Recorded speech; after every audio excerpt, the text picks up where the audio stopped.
Assalamualaikum warahmatullahi wabarakatuh. Perkenalkan, nama saya Nur Fadil Hasis dengan NIM H0412111021. Saya akan memaparkan hasil review jurnal saya mengenai Enterobius vermicularis dan penyakit apa saja yang ditimbulkannya pada anak-anak.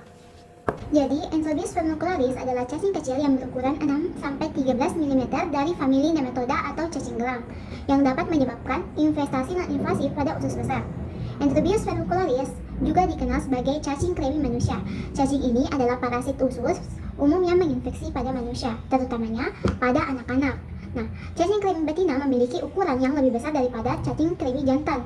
Cacing kremi betina dewasa biasanya memiliki panjang 8-13 mm dan memiliki penampilan tipis, putih seperti benang, sedangkan cacing kremi jantan lebih kecil berukuran 2-5 mm.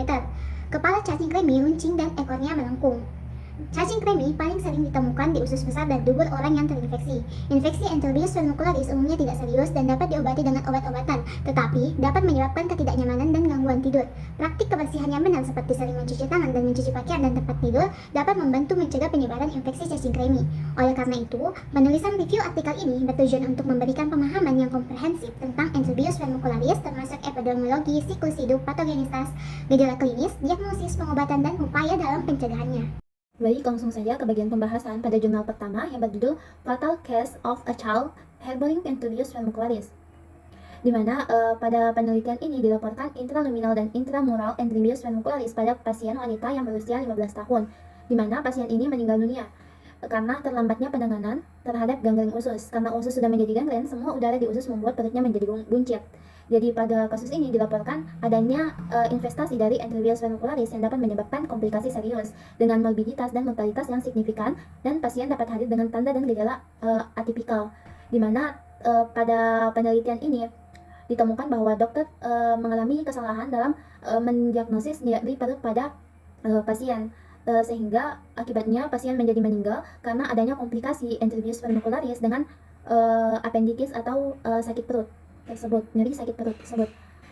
Kemudian pada jurnal kedua yang berjudul Personal Hygiene Kejadian Enterobius Siswa Sekolah Dasar Negeri, pada penelitian ini menggunakan rumus Lemeshow untuk menaksir proporsi sampel sebanyak 38 orang. Adapun kriteria inklusi adalah anak usia 6-8 tahun, di mana anak sedang menempuh pendidikan di Sekolah Dasar Negeri Kelompok 1 yang berdomisili di Desa Kelampok, Kecamatan Godong, Kabupaten Gerobogan, dan bersedia menjadi informan. Di mana pada jurnal ini ditemukan hasil bahwa beberapa anak positif terinfeksi Enterobius vermicularis. Hal ini dikarenakan karena kebiasaannya yang tidak mencuci tangan sebelum makan, tidak mencuci tangan setelah buang air besar, dan tidak mengganti pakaian dalam.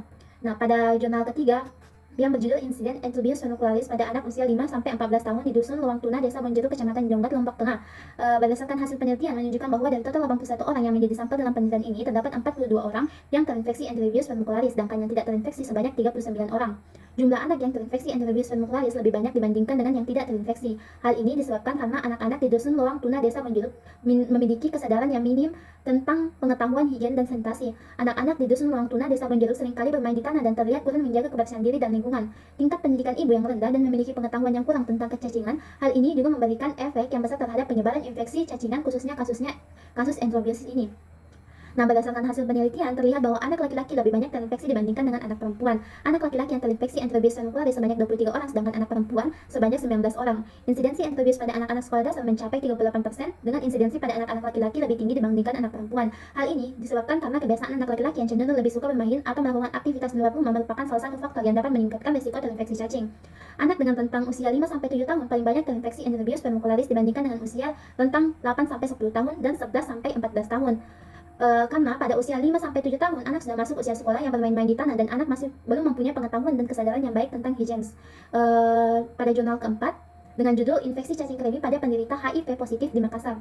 Nah, pada penelitian ini menggunakan penelitian cross-sectional dengan menggunakan data primer hasil pemeriksaan sampel dari pasien. Sampel tinja penderita HIV positif dikumpulkan dalam pot steril, kemudian diperiksa dengan menggunakan metode Cathode PETS untuk mengidentifikasi ada tidaknya telur cacing kremi pada penderita. Total penderita yang setuju mengikuti penelitian ada 50 orang dengan rentang usia 9-56 tahun. Dari total 50 sampel yang diperiksa, ditemukan satu sampel yang positif mengandung telur Enterobius vermicularis. Dengan demikian, insidensi penyakit enterobiasis adalah sebesar 2%, di mana pada penderita yang positif ditemukan cacing yang akan tampak seperti benang putih atau kapas putih yang bergerak-gerak.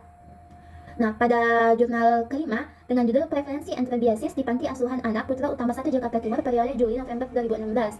Pada peneliti ini melakukan penelitian terhadap anak-anak pada Panti Asuhan Anak Putra Utama 1, Kelurahan Klender, Kecamatan Durensawi, Jakarta Timur. Didapatkan jumlah responden sebanyak 104 anak yang terdiri dari 81 responden laki-laki dan 23 responden perempuan dengan rata usia 9,5 tahun kurang lebih 2,1 dengan median umur anak didapatkan 9,5 tahun serta distribusi umur minimal 5 tahun dan umur maksimal 14 tahun.